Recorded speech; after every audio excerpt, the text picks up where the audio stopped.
All right, we are good to go. Namaste. It's a very pleasant evening to all of you who have joined this session.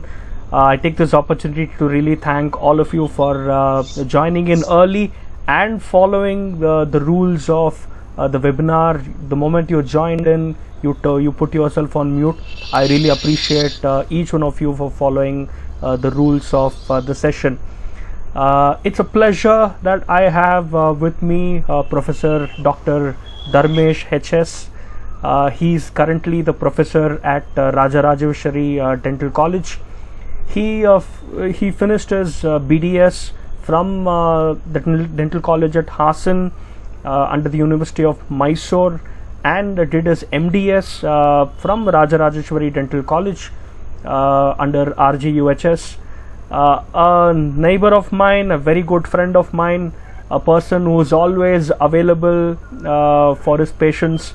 I still remember there was a time when I had to wake him up in the middle of the night, somewhere around 12:30, to take him to visit one of my relatives who was in a critical condition. He really obliged and took me along in his car to ensure that the patient was really taken care of.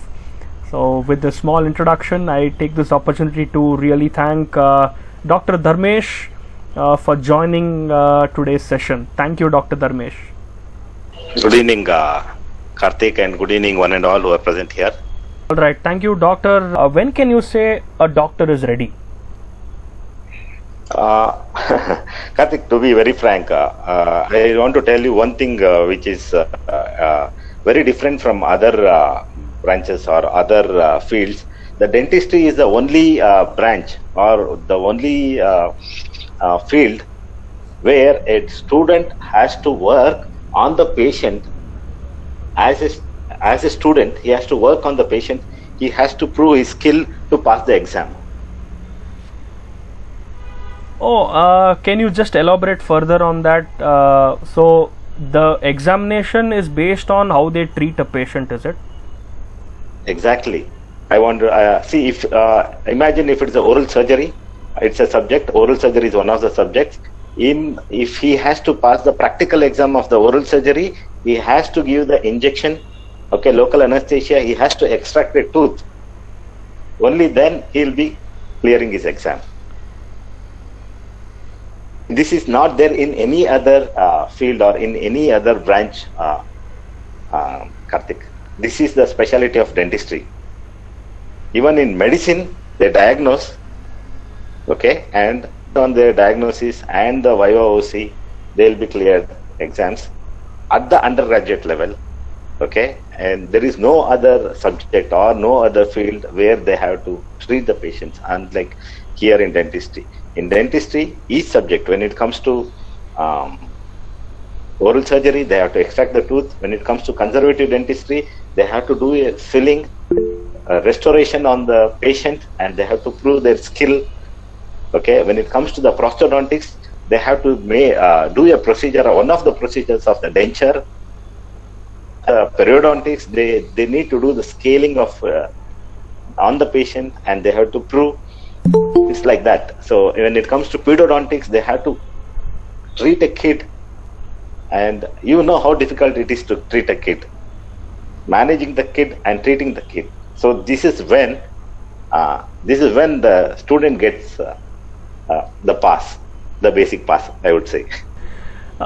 There's always this question, Dharmesh. I finished my PUC, then I have two options. I can either become an engineer after studying just for 4 years, or if I want to become a doctor, and especially if I look at BDS, it is 4 + 1 years. Then if I want to be a master at that, 4 + 1 + 3. So already 8 years have gone. Then another 2 years, 3 years of gaining clinical experience. So how would somebody really be motivated during this entire duration? Because their friends would have already started started work in IT firms or otherwise. Now, how will somebody maintain patience and really be focused and determined throughout this entire duration of studies? It's a very good question, Karthik, and a very practical question. This everybody, including me, we have underwent this situation, and I would say it's a peer pressure. My batchmates who were with me from the childhood, with whom I studied, they joined engineering and I joined BDS. So after 4 years, immediately they got a job and they were getting handsome salary for how much ever it is. But I was still a student because I was doing my internship.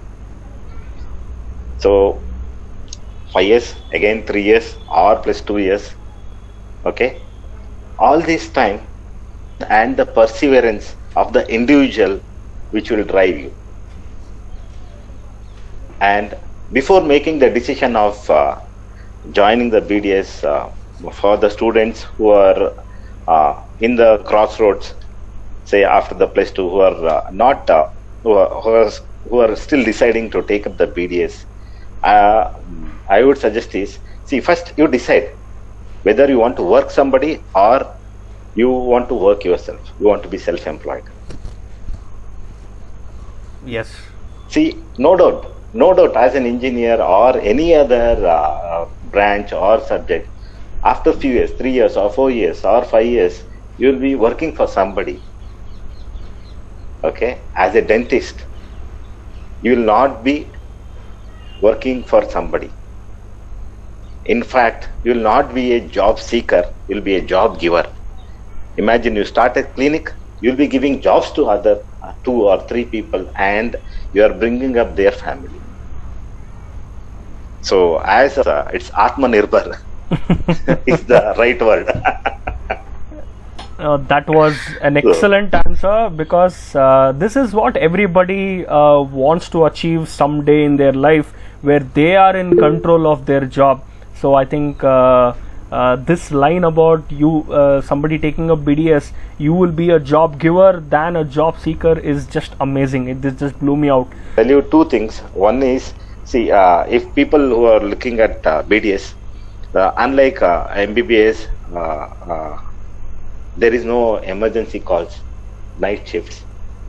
Okay, that is one of the biggest advantage as a dentist. Apart from our experience, Karthik, initially you told me, see, we come across different out of the box or out of the way situations. Other than that, no emergencies as such. That is one thing. And especially the girls, the women, if you are looking at it, then you will be able to work as a specialist. I mean, you'll be able to start treating, and you'll be self-sustained. That is for the women empowerment. If you see, you don't have to depend on anybody. You can start your clinic, and you will be able to employ few people, and you will be able to run the show. So the girls, go ahead and take it. It's a good subject. It's an amazing subject, and it's you will have decent and good life. And if you are doing good, then nothing like it. Dr. Dharmesh, it was amazing having you here with us. Which department has the highest scope? Is the question. I'm an orthodontist, so I will say orthodontist. But if you just step aside and look at the general perspective of how the world is going, how would you answer this question? Not being an orthodontist, how would you answer? Karthik, frankly speaking, the specialities of dentistry are designed in such a way, each specialty has its own scope. It again depends on the individual, how he takes it forward from there. So each specialty is great. That's why they are called as specialties. True. That's very true, Dharmesh. Dr. Dharmesh, the last question that I have for you. This is one question that I ask every panelist who comes on to the session. Your career, was it a choice or did it happen by chance? Uh, let me tell you very frankly, it is by chance. My parents wanted me to become a doctor, or MBBS. Wanted me to study MBBS, but I became a dentist. But I don't have any regrets. I'm very proud of it. Today, standing here, I'm very proud of it, and I've been passionate about my uh, dentistry and orthodontics, and I'm proud of it. Awesome, awesome. Thank you so much, Dr. Damesh.